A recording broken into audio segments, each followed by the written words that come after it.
Welcome in to Knights TV, Tommy the V of Viola for another special Night Fever. And today I'm joined by Michael Nix, the newest right-handed pitcher and starter for the Charlotte Knights. And first off, Michael, thanks for taking out a few minutes. I appreciate it. Absolutely. Thanks for having me. Yeah, it's great to have you. And of course, wanted to take a look back at your career and of course how you got here to Charlotte with the Knights.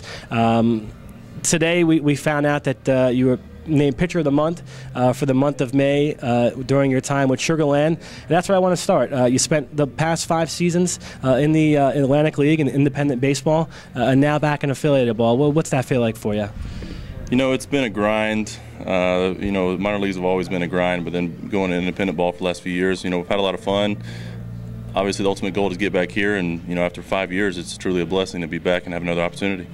When you found out that you were going to be back in affiliated ball and back in the International League, first time since 2008, you got the call from the White Sox. What was that like for you? Oh, it was unbelievable. We were on the road, and my roommate there, he was excited, and a lot of people were in my corner because I was throwing well, and it's my first time starting, pretty much ever. I started about halfway through the season last year, so it's kind of a new gig, a new thing, and been having a little success, and was hoping that somebody would take notice. And luckily the White Sox noticed, and they're taking a chance on me, and hopefully I can continue to pitch well and get some wins. What was that transition like for you, going from reliever to starter, and now doing it here? Yeah, it's different. It's a whole different mentality. You come in, you kind of have to pace yourself a little bit because you face guys, 1 or 2 times, 3 times through the lineup. They see you multiple times, so you got to be a little more proactive with mixing up your pitches. And if you don't conserve a little bit at least, you run out of gas later. So it was a transition. There was definitely a period where I had to, about 3 starts where I kind of made that transition, and after that I kind of got comfortable, and here I am. You had a chance to, obviously last year at Sugar Land, Roger Clemens made a couple starts there. Did you get a chance to talk to Roger, and what were some of the words or things that he said to you? Yeah, he came in. He was really cool. He came in, and it was a circus, to say the least, because everybody wanted to come in and look, and everybody wanted to come in and see, and all of us wanted to talk to him. So it was kind of hard, but he came in and talked to the pitchers and kind of told us a little bit of, the mentality you got to have on the mound. Even though you sometimes could, have down days, you got to bounce back, and obviously his career speaks for itself. So it's, take what he says to heart. So. Absolutely. Let's go back to your first start here with the Knights this year. First start in the National League since 2008. You're on the mound. You go 5 very good innings. You pick up the win. What was that like to get back on the mound here? Is there a big difference from independent ball, or kind of just the same thing for you? It's all about the same. There might be 1 or 2 hitters where you kind of have to, pitch to their weakness. The better hitters in their lineup, but most of the time you just kind of pitch to your strengths. You don't want to try to do too much.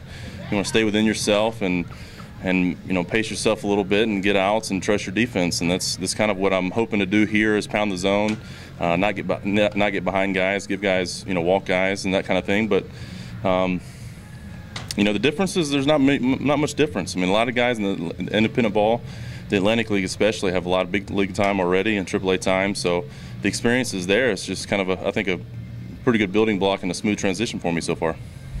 Talk about transitions and building blocks, and you went to Auburn University. It's a place where your dad had gone to school, right? And your uncle even went there as a baseball coach. Talk to me about your time there. Obviously a good time in your career. Absolutely. It's kind of like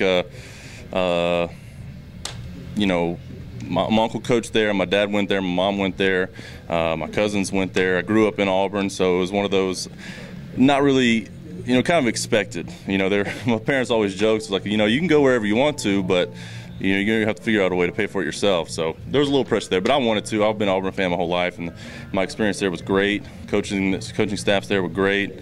I was still relieving then. I was closing for them then. So it's the SEC's, it's a tough league. It's a tough competition, and I think that helped me gain the experience and the knowledge to be able to take that to pro ball.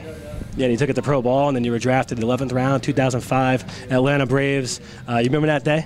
Absolutely. I was sitting in my living room with my dad and actually a couple other buddies that I played with that weren't from the area and couldn't go home to see it. So we were sitting there waiting, and it was pretty pretty nervous, trying time. But when you finally hear your name called and you get those phone calls, it's just like a dream come true.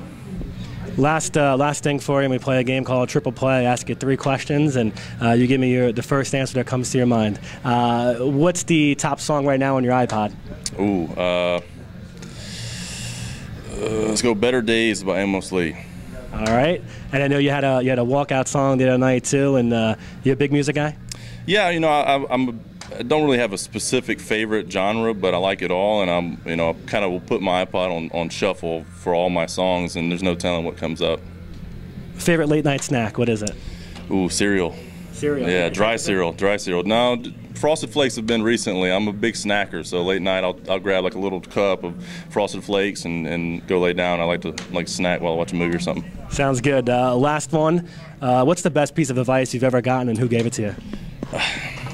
Don't take anything too serious. My dad was always big about staying patient and not putting pressure on yourself with any situation, and just kind of living life and letting it lead you to where you want to go and have fun doing it. Michael, thank you very much for the time, and good luck to the rest of the season. I appreciate you. Thanks for having me again.